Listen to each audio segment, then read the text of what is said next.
also gonna get a bag of your choice. You could do gems, fossils, or seashells.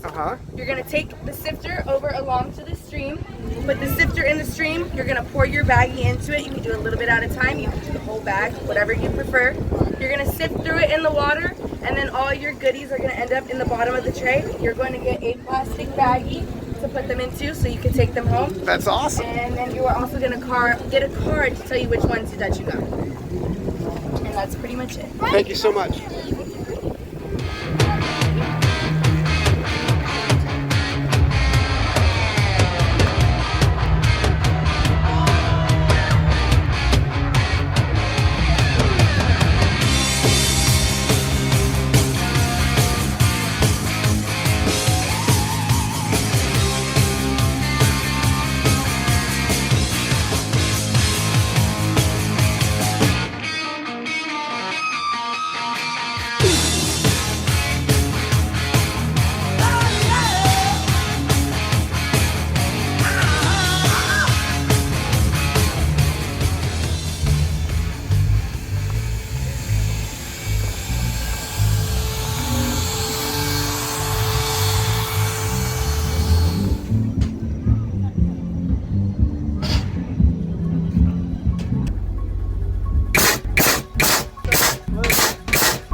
Seconds.